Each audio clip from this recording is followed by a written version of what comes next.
আমার বিয়ার দায়িত্ব কি আমি আপনারা দিছি? হ্যাঁ, ওরে বানু, আঙ্কেলের লগে কি কথা কও? আঙ্কেলের স্ত্রী যদি তোমার দেহে আঙ্কেলের লগে কথা কইতেছ, ওনারে তো মারবই, লগে তোমারও মারবো। এই ব্যাককালের মতো কথা কইব না। আমার বউ আমারে মারে এ কথা তুমি দুনিয়া প্রচার করিয়া বেড়াও না। তুমি তো মানুষ না, তুমি একটা অমানুষ। আঙ্কেল বুকে হাত দিয়ে এখন তো, আপনার স্ত্রী আপনার সকাল বিকাল অত্যাচার করে না? ওনার অত্যাচারে পড়িয়া আপনি ফুলমতির হোটেলে খাইতে যেতেন না সকাল বিকাল? পারবেন? পারবেন আমার কথা মিথ্যা প্রমাণ করতে? পারবেন না। আরে খালি বাদ দেন। হ্যাঁ, উনি দেখে তো বোঝাইতেছে মাথার মধ্যে নতুন একটা ফোন দিয়ে আসতেছে। হ্যাঁ, নতুন করে আবার বিয়া করতেছেন না? হায় হায়, কি কও? উনি আবার বিয়ে করতে চাইতেছেন? তোমারে কি বিয়ের প্রস্তাব দিছে নাকি? আঙ্কেল, আপনি পরিবারের পছন্দ করছেন, তারা বিয়ে করতে চান? আমি হইলাম পরিবারের গার্জিয়ান।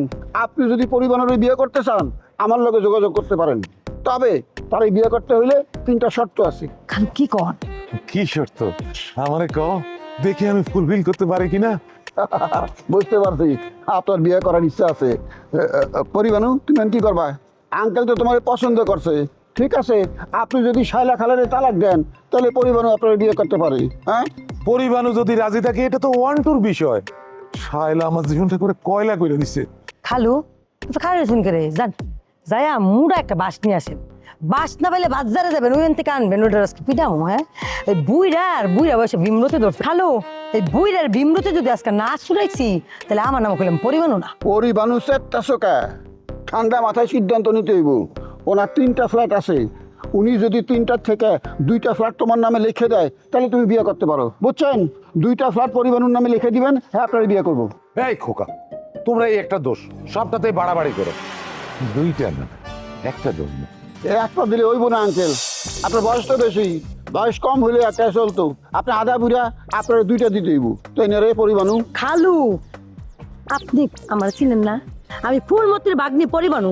ওই যে রাস্তার মুড়ে যে একবারে ভিক্ষা করে না, আমারে 2টা টাকা দেন কয়, আমি ওই বেটারে বিয়া করবো। তা ওই বুইরা ভাবলে বিয়া করবো না। চলেন তো, চলেন চল। ওই যে কইলাম যে হারাইলেন তো, হারাইলেন। সানি, তোমরা যেভাবে কাজ করতেছো, এইভাবে কাজ করতে থাকলে ভবিষ্যতে আর কোনো কাজ পাবা না। 1 সপ্তাহ হয়ে গেল তোমরা ওয়ার্ক অর্ডার পাইছো, কিন্তু কোনো অগ্রগতি নেই। এভাবে কাজ হয়? ম্যাম, এখানে আমি কি করব? যারা এইসব কাজ বোঝে তারাই তো ঠিকঠাক কাজ করছে না, শুধু ফাঁকিবাজি করে। আর ফাঁকিবাজি করলে কি একটা অফিস চলে? তোমরা বিল্ডিং তৈরি করছো, এখানে ফাঁকিবাজির কোনো সুযোগ নেই। আমি অফিসে যতবারই আসি শুধু মার্কেটিং এর লোকজন দেখি, একটা মানুষ, একটা ইঞ্জিনিয়ারকে দেখি না যে আমার সাথে এসে কথা বলছে।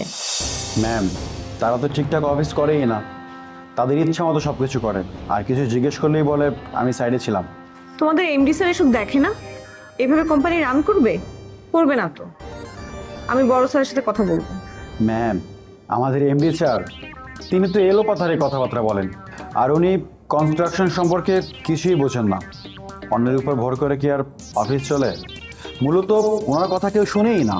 কার কথা কেউ শুনে না? ম্যাম, ও নিশ্চয়ই আমাকে নিয়ে আপনার কাছে বদনাম করছে, তাই না? এই অফিসের কোনো এমপ্লয়ি বলতে পারবে যে আমি কথা শুনি না? জুলি, পুরো ব্যাপারটা না জেনে অর্ধেক থেকে কথা বলো না প্লিজ। তোমাকে নিয়ে কোনো কথা এখানে হচ্ছে না, আমরা পুরো কোম্পানিটার ব্যাপারে কথা বলছি। জুলি, আমি ম্যামের সঙ্গে গুরুত্বপূর্ণ কথা বলছি কাজ নিয়ে, তুমি এখন যেতে পারো। আমি ম্যামের সাথে আরো বেশি গুরুত্বপূর্ণ কাজের বিষয়ে কথা বলতে এসেছি। বেটার তুমি এখান থেকে যাও। তোমাদের কাউকে যেতে হবে না, এখানে অফিসের সমস্যা নিয়ে কথা হচ্ছে, তোমরা দুজনেই থাকতে পারো।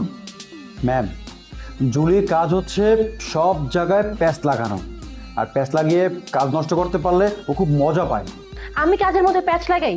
তোমাকে আজকে বলতেই হবে আমি কি প্যাচ লাগিয়েছি। ম্যাম, আজকে ওর উচিত বিচার করবেন। এই ছেলের জন্য আমি অফিসে স্বাধীনভাবে কাজ করতেই পারি না। ওর জায়গায় তাকে রাহুল ছিল, ও কি সুন্দর কাজ করতো, কোনো কমপ্লেইনই ছিল না। ও এসে কনস্পিরেসি করে রাহুলকে আউটডোরে পাঠাইছে। বাহ, আমার তো বিরাট ক্ষমতা। হ্যাঁ, একজন অফিসারকে আমি বদলি করে আর এক জায়গায় পাঠিয়ে দিব। আরে আমার যদি এই ক্ষমতাটা থাকতো তাহলে সবার আগে অফিস থেকে আমি তোমাকে বদলি করতাম। এই, তোমরা ঝগড়া করতে থাকলে ঝগড়া করো, কিন্তু নিজেদের ডেস্কে গিয়ে, এখানে করার দরকার নেই। তোমাদের এখানে বেশি দিন আসলে তো আমি পাগলই হয়ে যাব। মন্টিকে বললাম একজন ভালো ম্যানেজার নিয়োগ দাও, প্রশাসনটা দেখুক সে। ওই সেদিকেও কোনো কিছু দেখছি না। আপনার কথা মতো তো প্রক্রিয়া শুরু হয়ে গেছে, ইন্টারভিউ নিয়েছে, 2 দিন ইন্টারভিউ নিয়েছে, কিন্তু স্যার কাউকে পছন্দ করেনি। প্রপার লোক থাকলেই তো অফিসটা ভালো চলবে। উফ, আমি তো এতক্ষণে চলেই যেতাম, কিন্তু বড় স্যার আসবে বললো, উনি আসলে তারপর যেতে পারবো। ম্যাম, বড় স্যার তো অলরেডি অফিসে চলে আসছে। আমি আপনার এখানে আসার আগেই স্যার অফিসে ঢুকছে। আর স্যার আপনার কথা জিজ্ঞেস করেছিলেন, আমি বলেছি ম্যাম একটা জরুরি কাজে আছে, তাই আপনাকে আর বিরক্ত করতে আসেনি। স্যার আমাকে বিরক্ত করবে কেন? তাই তুমি আবার এটা কি ধরনের কথা বললা?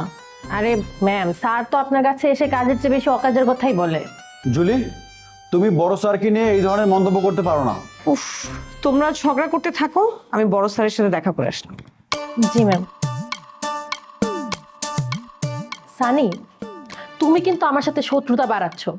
আমি যদি প্রতিশোধ নেই না, তুমি ঠিক থাকতে পারবা না। তুমি নিবা প্রতিশোধ? হ্যাঁ, আমার প্রতিশোধ? ঠিক আছে, আমিও রেডি। দেখি তুমি কি প্রতিশোধ নিতে পারো। ঠিক আছে, দেখা যাক।